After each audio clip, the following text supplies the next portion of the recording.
Question number 2 कहता है a particle starts from the origin goes along x axis to the point 20 metre, 0 and then returns along the same line to the point -20 metre, 0.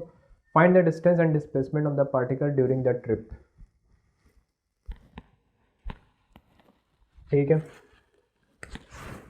तो इस question को solve करने के लिए सबसे पहले हम लोग क्या करेंगे कि कोऑर्डिनेट एक्सिस बना लेंगे. ये रहा हमारा कोऑर्डिनेट एक्सिस, ये है एक्स एक्सिस और ये है वाई एक्सिस. क्वेश्चन कहता है जो पार्टिकल है वो ओरिजिन से स्टार्ट करता है. तो ये रहा हमारा ओरिजिन, उसका कोऑर्डिनेट है 0,0 और जाता है along x axis to the point 20,0. तो ये सीधे यहाँ से लेके यहाँ तक जाता है, ये है 20,0.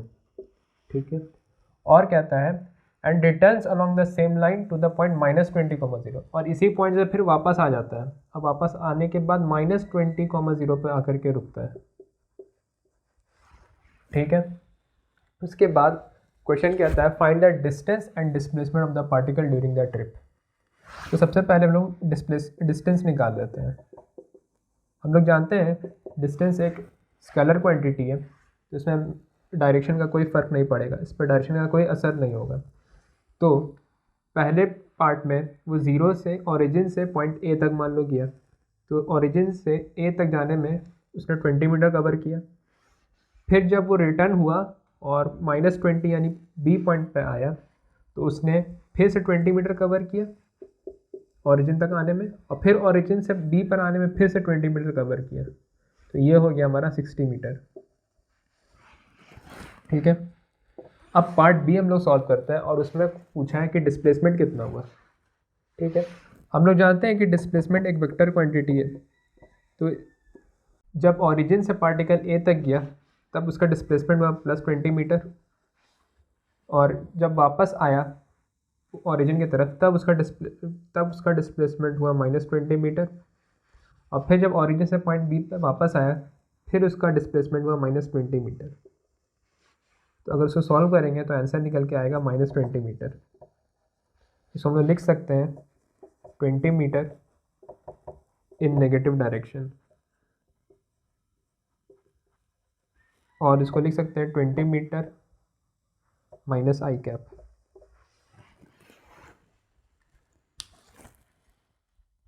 क्वेश्चन नंबर 3 कहता है it is 260 kilometre from Patna to Ranchi by air and 320 km by road.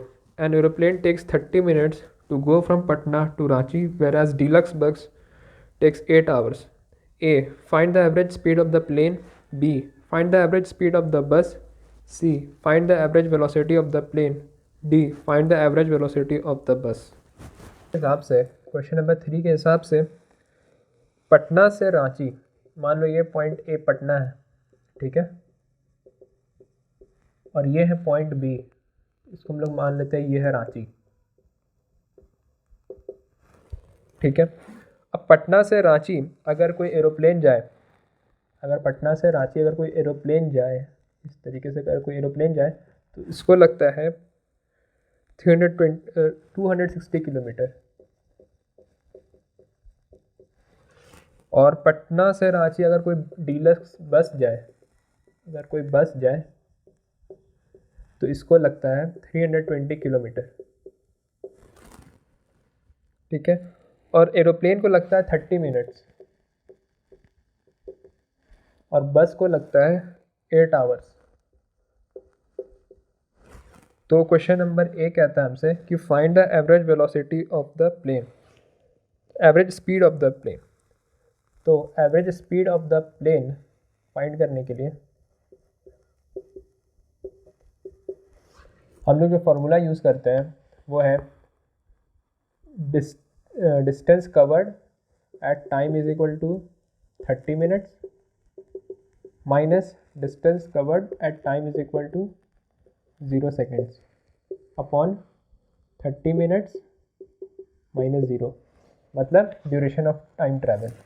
ठीक है, अब अगले स्टेप में इसको हम लोग लिखेंगे. फिर डिस्टेंस 30 मिनट जब बीत गया तो प्लेन जो है वो 260 किलोमीटर कवर किया, और जब टाइम स्टार्ट नहीं हुआ था तो प्लेन एक भी डिस्टेंस कवर नहीं किया, तो ये 0 किलोमीटर हुआ. ठीक है, और 30 मिनट्स हम लोग लिख सकते हैं 0.5 आवर्स माइनस 0, तो ये हो जाएगा 260 इंटू 2 किलोमीटर पर आवर, तो ये हो जाएगा 520 किलोमीटर पर आवर। तो ये हो गया पार्ट ए का सॉल्यूशन।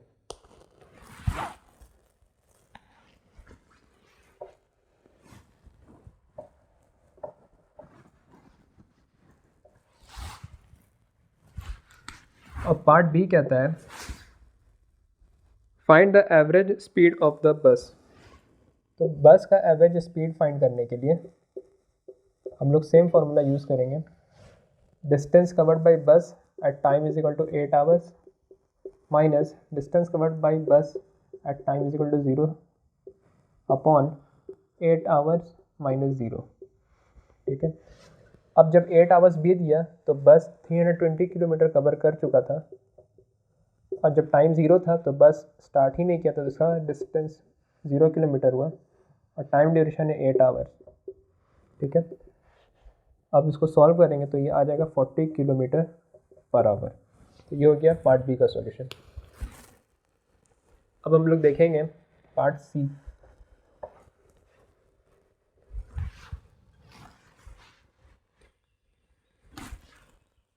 पार्ट सी कहता है find the average velocity of the plane.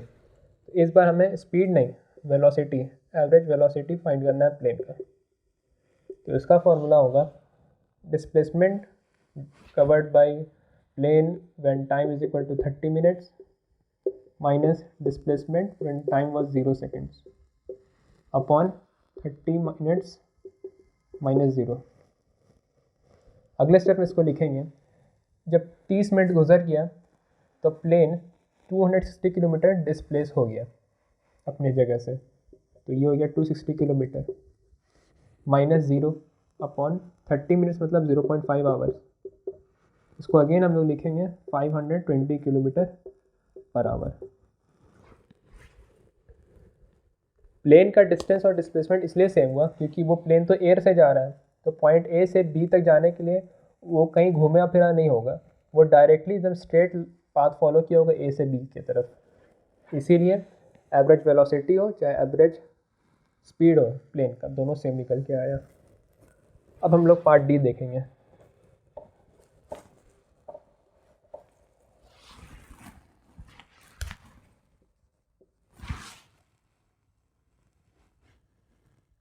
Part D कहता है find the average velocity of the बस। तो बस का एवरेज वेलोसिटी फाइंड करने के लिए हम लोग देखेंगे displacement at time is equal to 8 hours minus displacement when time was 0 upon time interval 8 hours minus 0। ठीक है, अब डिस्प्लेसमेंट, अब हो सकता है कि बस कर्ली पाथ फॉलो किया होगा, आड़ा तिरछा पाथ फॉलो किया होगा, तो उसको 320 किलोमीटर लग गया। लेकिन डिस्प्लेसमेंट हमेशा एक स्ट्रेट लीनियर पाथ को बोला जाता है कि स्ट्रेट लाइन में कितना डिस्टेंस लेंथ कवर किया उसने।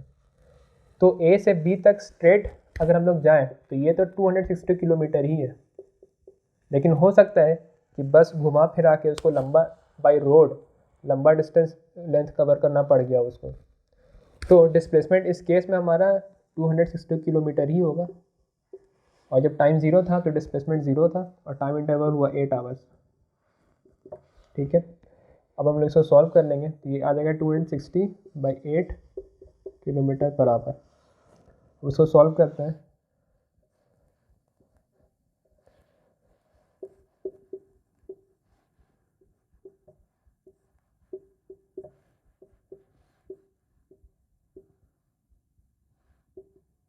तो ये निकल के आएगा 32.5 किलोमीटर पर आवर। ये रहा average velocity of the bus. Question number 4 कहता है when a person leaves his home for sightseeing by his car the meter reads 12,352 kilometre. When he returns home after 2 hours the reading is 12,416 kilometre. A, what is the average speed of the car during this period? B, what is the average velocity? तो question number 4 कहता है कि जब एक आदमी sight seeing के लिए घर से निकलता है तो उसका कार में जो ओडोमीटर होता है वो दिखला रहा होता है 12,352 किलोमीटर, और जब वो अपने घर वापस आ जाता है तो उसका ओडोमीटर रीडिंग शो करता है 12,416 किलोमीटर। तो पार्ट ए में पूछता है कि एवरेज स्पीड क्या है कार का एवरेज स्पीड क्या है। ठीक है, एवरेज स्पीड निकालने के लिए हम लोग डिस्टेंस कवर्ड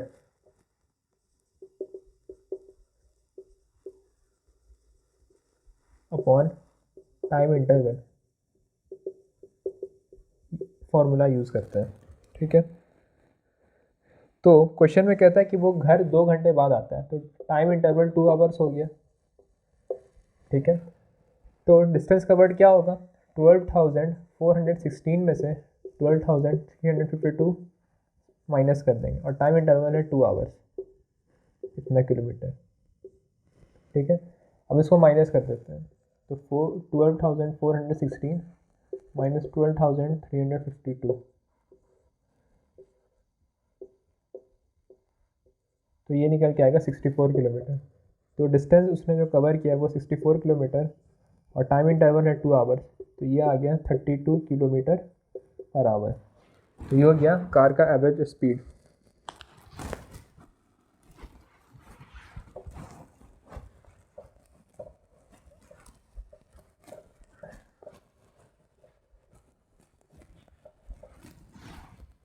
अब पार्ट बी पूछता है what is the average velocity.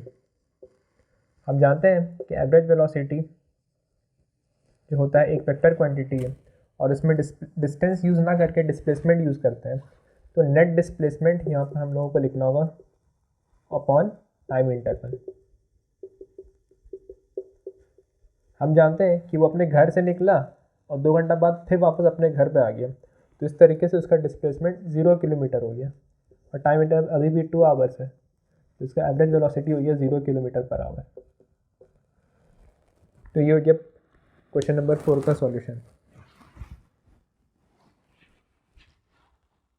Number 5 कहता है an athlete takes 2 seconds to reach his maximum speed of 18 kilometre per hour, what is the magnitude of his average acceleration.